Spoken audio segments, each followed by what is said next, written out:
stand them with cardboard, say that their houses will rise, play them some music, swear you hear engines, drape their stooped bodies with beads, salute their resilience, tempt them with future, surrender your shoes to the mud, promise them trailers, pass out complaint forms, draft a law wearing their names. Say help is coming, say help is coming, then say that help's running late. Shrink from their clutches, lie to their faces, explain how the levees grew thin.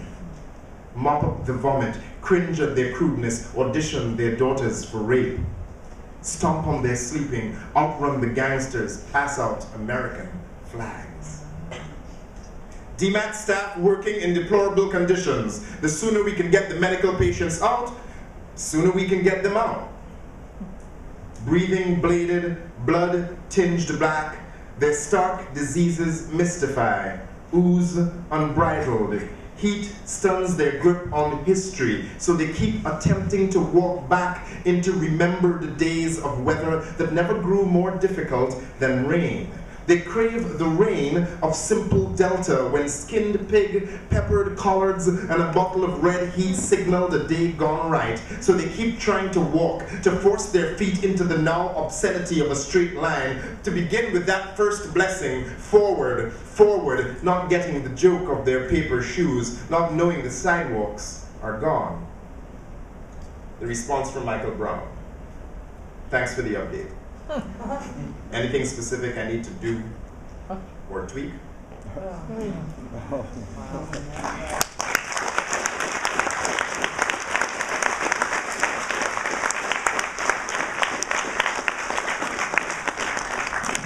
And this in the voice of President Bush. The president flies over. Aloft between heaven and them, I babble the landscape. What staunch, vicious trees, what cluttered roads, slow cars. This is my country as it was gifted me, victimless, vast. The soundtrack buzzing the air around my ears continually loops ditties of eagles and oil I can't choose. Every moment I'm awake, aroused instrumentals channel theme songs, speaking what I cannot. I don't ever have to come down. I can stay hooked to heaven, dictating this blandness. My flyboys memorize flip and soar. They'll never swoop real enough to resurrect that other country. Won't ever get close enough to give name to tonight's dreams darkening the water. I understand that somewhere it has rained. Thank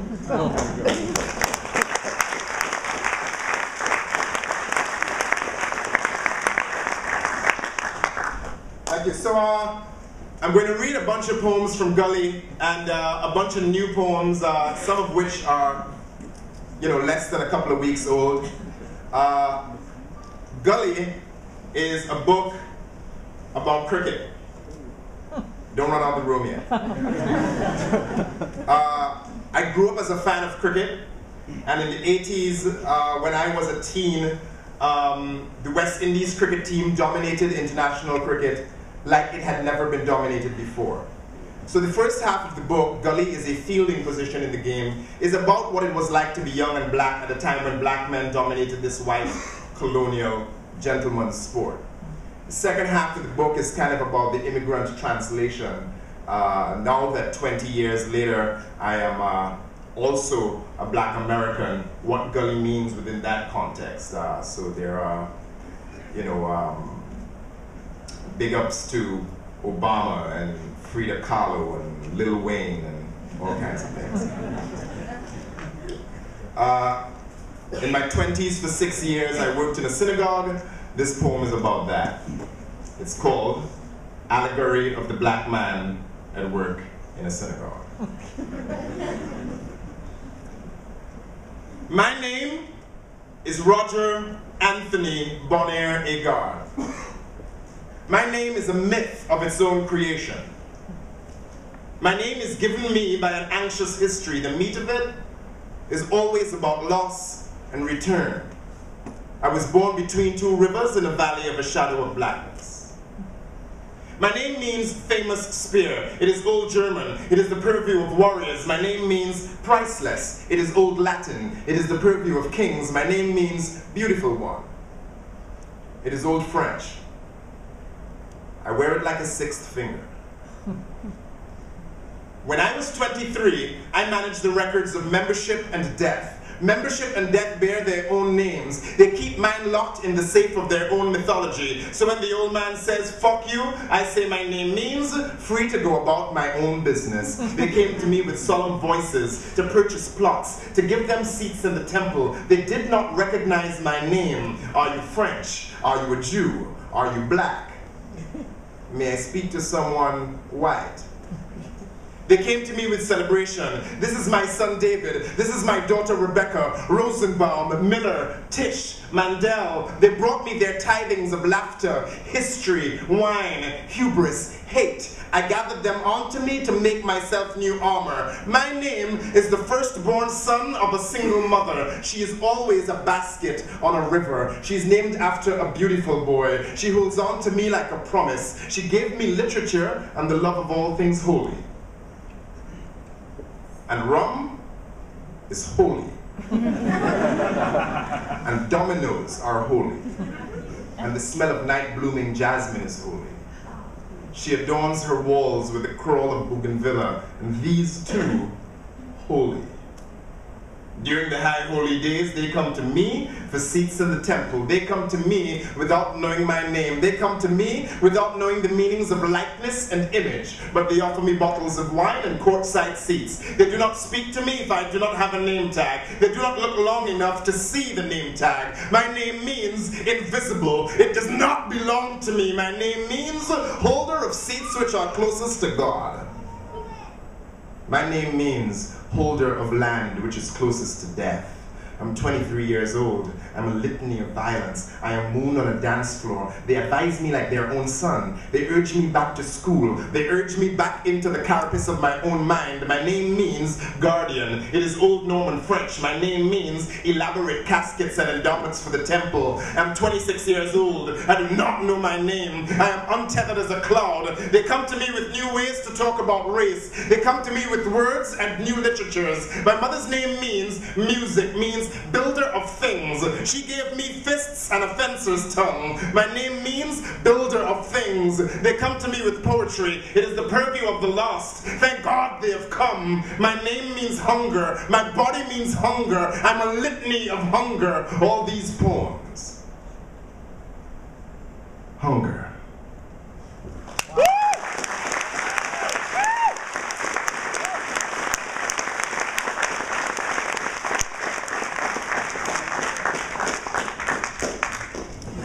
Learning to read. Because my mother never shooed me from the room when she was talking about politics, I never thought I should leave even when the sweet gossip about a friend was on tap. Because my mother let me join in when adults spoke and never spoke to me in a babyish, condescending tone. Because my mother drank good whiskey and played cards and let me sit there and laugh when she threw the king down hard on the table and talked shit to the men. I knew that when she said, Roger, this is for big people, that the grown-ups were talking about fucking. Because my mother's perfect diction, which allowed most things audible even in sotto voce, slid then into a buttery whispered song. Because my mother's voice got smoky, low, and conspiratorial, I giggled alone to myself even when I couldn't make out what was being said. And because I got then to spend hours in the study alone with books that were also for big people, and read at length about exactly what my mother spoke in her smoke and whiskey voice, I never tried to peek my head out early and back into the conversation. I was learning the silky goodness of the forbidden word. How a woman's barely visible slip spoke a rustled language against a thigh. At what angle the cocked cigarette meant a blade was hidden, and at what angle, a wish.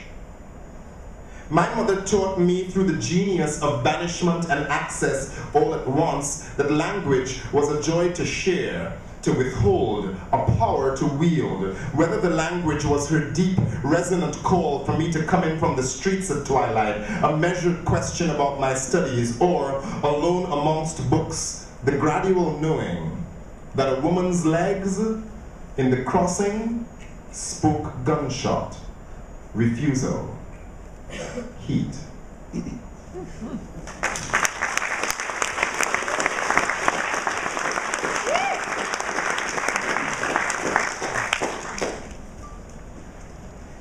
So, is it me, or is this mic kind of like coming in and out of? It's kind of weird, right?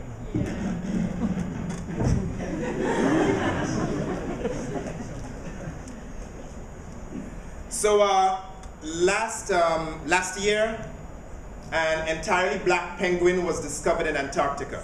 And, true story. And, apparently, there is like some weird number, like 1 in 250,000 chance that you can have an all-black or an all-white penguin. So that had happened before.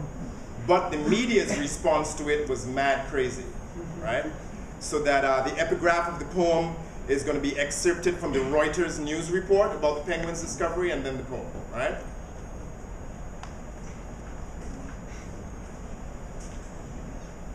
So this is from the news report. You all can hear me in the back of the room? Nicely. An all-black penguin has been discovered in Antarctica. It seems to be assimilating nicely. It has even found itself a black and white mate.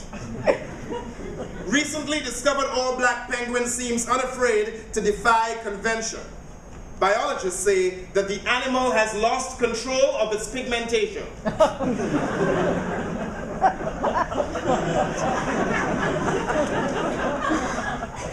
Other than that, the animal appears to be perfectly healthy.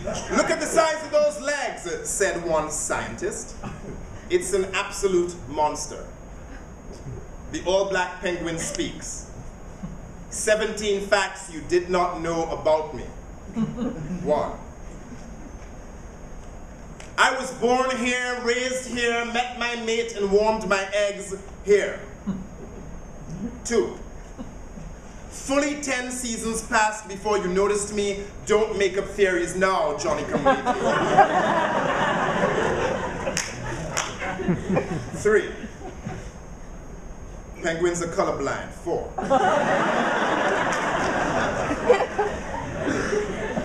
Fuck your bell curve, motherfucker. I know that's not a fact. It's an imperative. Penguins deliberately don't read, so we wouldn't have to learn words like assimilate, like discriminate, like mutate. 6. We pray every day. It's a simple chant. Evolve, evolve, evolve. 7. Can't you see it's getting warmer? Don't you see the ice melting? 8. I know the word rhetorical, bitch. I'm actually the same size as all the other penguins, 10.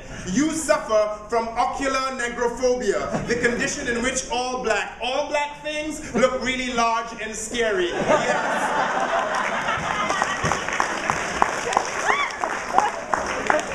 Yes, I know that's a fact about you, motherfucker. 11, I hate you. 12. I don't believe in the same God as you. 13, evolve, evolve, evolve. 14, there are 2 other all blacks. We do not know each other.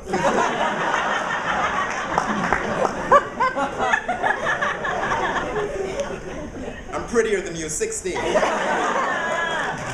I'm making up a song about you. It's called Albino Motherfucker. 17. We have a few all-white penguins here. We're cool. They hate you too.